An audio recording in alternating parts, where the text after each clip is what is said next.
টাকা জমায়া জমায়া হ্যাঁ পাকিস্তানি ড্রেস কিনছি। হ্যাঁ পাকিস্তানি ড্রেস কিনছো তো সমস্যা কি? রাত শেষে শুনি এগুলো একটাও পাকিস্তানি ড্রেস না, এগুলো সব গুলিস্তানি দেশের ড্রেস।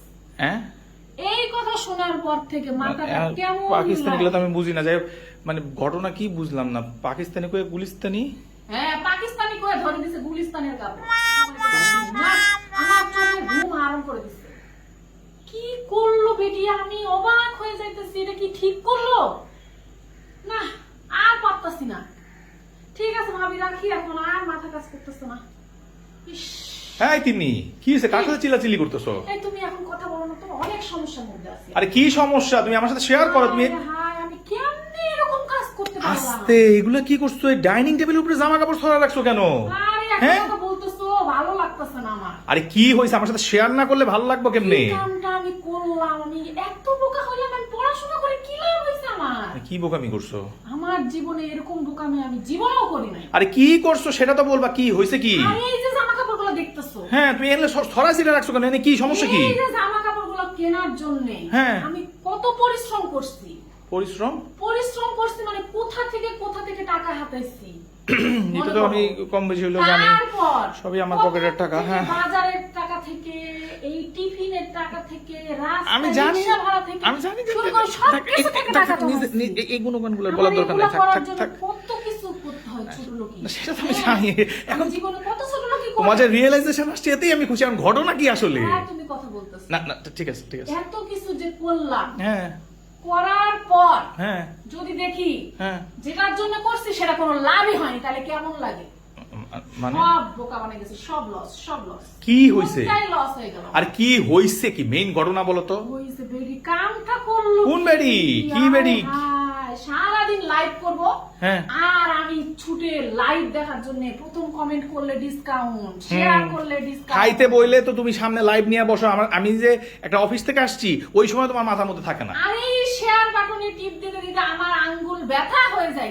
মানে বহুত দিন কইছি, তোমার প্রোফাইলে ঢুকলে তো খালি এই সমস্ত শাড়ি গয়না আর এই জামা কাপড়ের লাইভ শেয়ার দেখতে দেখতে আমার দিন শেষ হয়ে যায়। জীবনে আমি কোনো কিছু পাইলাম না, কোনো গিফটও পাইলাম না। আর সেটা পাস নাই এত থাক, মাগনা জিনিস পাওয়া লাগবে। এখন ঘটনা কি? টাকা জমায়া হ্যাঁ পাকিস্তানি ড্রেস কিনছি। হ্যাঁ পাকিস্তানি ড্রেস কিনছো তো সমস্যা কি? রাত শেষে শুনি এগুলো একটাও পাকিস্তানি ড্রেস না, এগুলো সব গুলিস্তানি দেশের ড্রেস। হ্যাঁ এই কথা শোনার পর থেকে মাথাটা কেমন পাকিস্তানি গুলো তো লাগে। আমি বুঝি না, যাই হোক, মানে ঘটনা কি বুঝলাম না। পাকিস্তানি কয়ে গুলিস্তানি? হ্যাঁ পাকিস্তানি করে ধরে দিছে গুলিস্তানের কাপড়। তো এটা কিনছো কবে? এটা কবে কিনছো এগুলা? এগুলা কিনছি এই মাস, এগুলা কিনছি 6 মাস আগে, এগুলা 3 মাস আগে, এগুলা 2 মাস আগে। 6 মাস আগে ড্রেস কিনছো, তো আজকে তোমার অবজেকশন কি? এগুলো তো কিনছো নিশ্চয় দেখে কিনছো না? আরে বাবা, এটা তো কাল রাতে আমি জানলাম, কাল রাত থেকে ভাইরাল। কি রাতে জানছো যে এগুলা?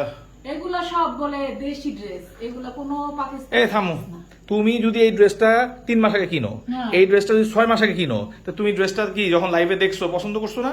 হ্যাঁ পছন্দ করে তো কিনছি। আচ্ছা, তারপর ড্রেসটা যখন হাতে পাইছো তুমি দেখছো না? তারপর তুমি এটা গায়ে দিয়ে পরছো না 6 মাস? হ্যাঁ পরছি। এই 6 মাস ধরে তুমি চিল্লাচিল্লি করছো।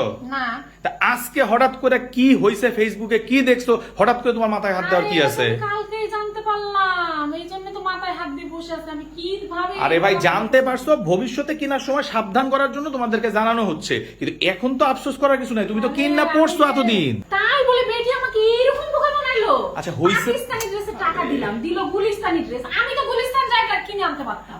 আরে ঠিক আছে, কিন্তু আমার প্রশ্ন হলো এই 6টা মাস ধরে যে ড্রেসগুলো পরতেছো তখন তো কোনো অবজেকশন দিলা না, এখন একটা কথা শুনছো খোঁজ শুনে মাথা নষ্ট হয়ে গেছে। আর তার চেয়ে বড় কথা হলো এই যে ড্রেস নিয়ে তো চিল্লাচিল্লি করতেছো, যে তোমাকে পাকিস্তানি ড্রেসের কথা বললা দেশি ড্রেস ধরাই দিছে, খুব রাগ হইতেছে। এই যে আমি ফ্রিজটা খুলি, দাঁড়াও বলতেছি। এই যে এলে কি মুরগি? এগুলো মুরগি। মুরগি, এই মুরগি নিয়ে প্রত্যেক মাসে তোমার সাথে আমার একটা গ্যাঞ্জাম হয়। হ্যাঁ, কি গ্যাঞ্জাম? না, তুমি কি করো? আমি তোমাকে বলি দেশি মুরগি নিয়ে আসতে, হ্যাঁ, দেশি মুরগি নিয়ে আসতে, হ্যাঁ। তুমি 4টা দেশি মুরগি নিয়ে আসলে 2টা পাকিস্তানি ঢুকাই দেয়, তুমি টেরই পাও। হ্যাঁ, তখন টাকা রাখার সময় কিন্তু দেশি মুরগির টাকা রাখে। হ্যাঁ। 4টার মধ্যে 1টা বা 2টা পাকিস্তানি ওরা ঢুকাই দিবই, এবং এটা ওদের ক্রিয়েটিভিটি। এখন মুরগি আলা যখন তোমার দেশি মুরগির মধ্যে 1টা করে পাকিস্তানি মুরগি ঢুকাই দিতেছে, কিংবা 2টা করে পাকিস্তানি মুরগি ঢুকাই দিতেছে, তখন খাবার টেবিলে ঝগড়া করো কেন দেশি মুরগি আনলাম না। আর আজকে এই বেরি তোমার পাকিস্তানি পোশাকের কথা কয়ে দেশি পোশাক ধরাই দিছে, এলিগেরম চিল্লাচিল্লি করতেছো। হ্যাঁ কই মুরগি কই ড্রেস কি যে কর আরে শুনো, নীতি ঠিক করো আগে, দেশি পণ্য কিনো। এই সবসময় বিদেশি পণ্যের পিছনে ছুটো দেখে মাইনছে তোমাকে এরকম বলদ বানায়, বুঝতে পারছো? এই লাইভে সারাদিন পরে থাকো আর সব কিছে আরাম নাই। এইটা কি দেশি পোশাক হোক আর যেই পোশাক হোক, পয়রা আরাম আছে কিনা সেটা বলো। আরাম তো আছে। হ্যাঁ, এই ট্রেন্ড ফলো করতে গিয়া উমুক ভাবি এটা পড়ছে, তুমুক ভাবি ওইটা পড়ছে, উমুক ড্রেস তুমুক জায়গা থেকে আনছে, এই যে খেলা চক্করে পড়ছো, এই চক্করে পড়ার কারণেই তোমরা এরকম বোকা হয়ে যাইতেছো। এখন মাথায় হাত দেওয়ার লাভ নাই, যাও। আচ্ছা, তুমি চলো, কাটা খাই। হ্যাঁ শুনো, জামাইয়ের পকেট থেকে টাকা মাইরা যে স্ত্রী জামা কাপড় কিনবে, সেটা অনলাইন থেকে হোক আর দোকান থেকে হোক, এরকম দু একটা ঘটনা তার সাথে ঘটবেই। আল্লাহ হাফেজ।